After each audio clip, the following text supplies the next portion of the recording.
Jimmy, this is the Mallory bus we were talking about. I'm going to give you as good as I can close-ups of the exterior issues. There's some clear coat and some paint peeling.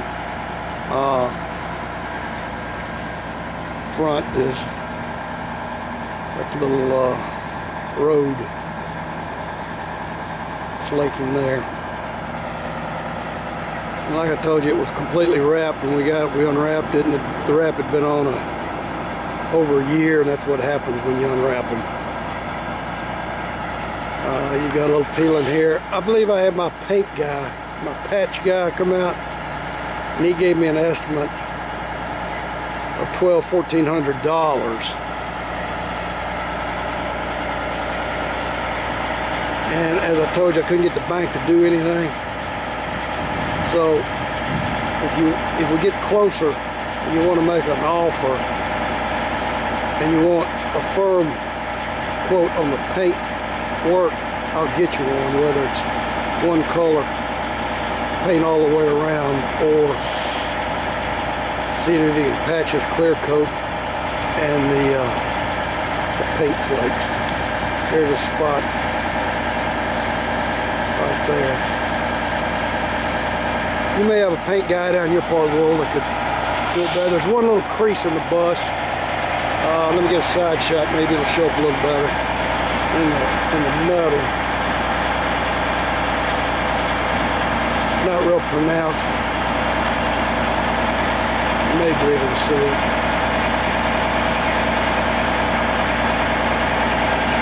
There's some more clear coat issues around that window. And there's some clear coat along the top rail. Hard to see, but that's where they typically begin to peel.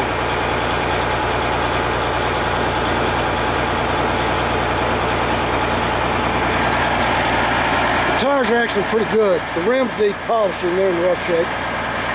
But the tires themselves, you got good tread all the way around. They mostly matches the Toyo here, but the rest are Michelin's, with the steers nearly new. And again, they just wouldn't let us spend any money on it. That's why we've had it so long. The engine is dry, the alternator is dry. We'll check the bus there. I'm sure it needs charging. A little bit of paint peeling here on the rear, but rear caps are in pretty good shape. Does have a trailer hitch. A little peeling around the window. Little spot here in the stripe. Stainless is good shape. The rub rails are all pretty good shape. Baggage bin doors. No real dents on this side. Worst paint spots on the bus are right here at the front door. And some clear coat coming off the door. Don't know if you can see that.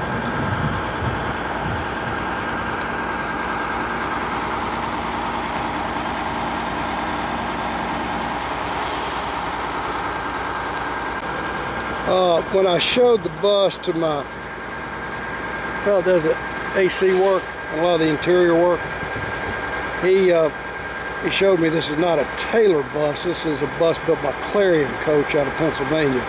Marty's familiar with them. He's sold a lot of their buses. I've sold a number of them. Clarion is one of the better builders also. They're still around. So Taylor, Clarion, they're both the same quality. At this stage of their building lives, they're both using the same cabinetry hardware.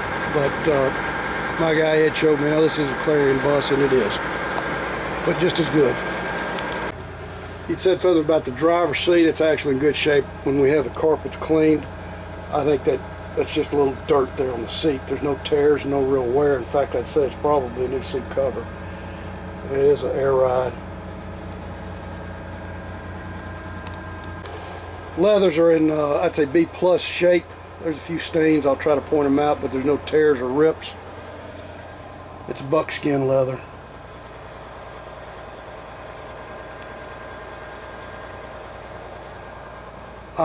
I got a quote of $1,100 per roof air.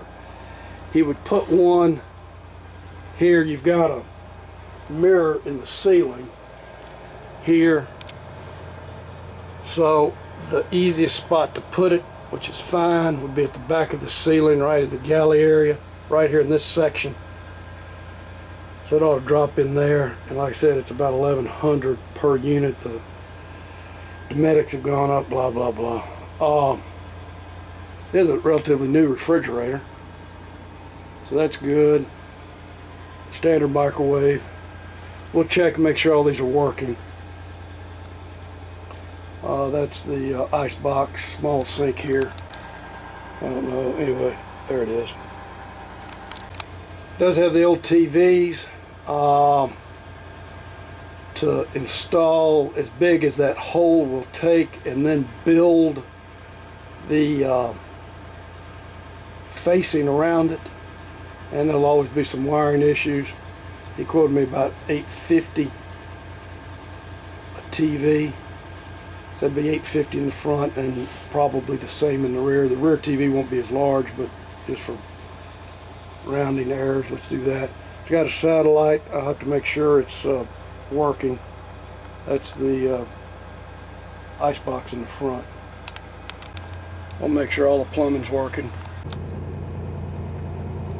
So anyway, we've got flat screens. I see one or two may be missing, but you'll have 12 flat screen drop downs.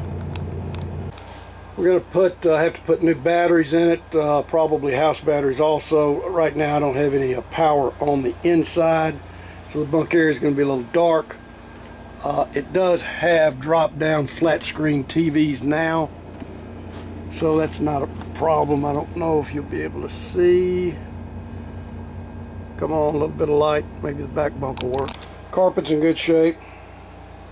Linoleum floor in the galley's in good shape. Solid surface countertops are in good shape, as are the window treatments. And like I said, all the glass is good up front. Windshields are good. There's one door panel we got to replace. And again, the old style TV here in the rear. And the rear U-shaped couch. I mentioned just a few stains in the leather. There's a little stain there. The glass is good in the coach with the exception of this rear lounge. This window, these are thermopane, double pane, and seal's broken here. I got to get a quote on that. You can't see it, but that panel in the door. Alright, this is the bus. I'm going to go ahead and send the video tonight or this afternoon, and then under separate cover I'll send the estimate on the repairs. That may be first thing in the morning, but I want you to have a chance to look at this tonight. Jump seat's in good shape. No tears or rips there. Laminates are all in good shape. I mean, the old bus is in pretty doggone good shape. Now let me make sure we give you a good number on getting it mechanically sound. Alright, this is Mallory bus. I've got to show you the baggage bins. The front two are empty. That's your short cord there. These are the house batteries and the inverter. And your water tanks, and you've got about half a bay there, or a third of a bay anyway. And of course the two open front bins. So you've got 2.5, not quite 3. If and when you ever got around to replacing the roof airs, and you'd open up that, putting nothing but roof airs in, then you'd end up with 3 baggage bins. Those are the 2 house air units. Generator compartment, here's a generator. It's dry. There's no hour meter, but it's at least the second or third. Looking at the paint, and that you can read all the stickers. It's relatively new. I can't tell you how many hours might be on it, but it's going to be a low hour unit. Little storage space here.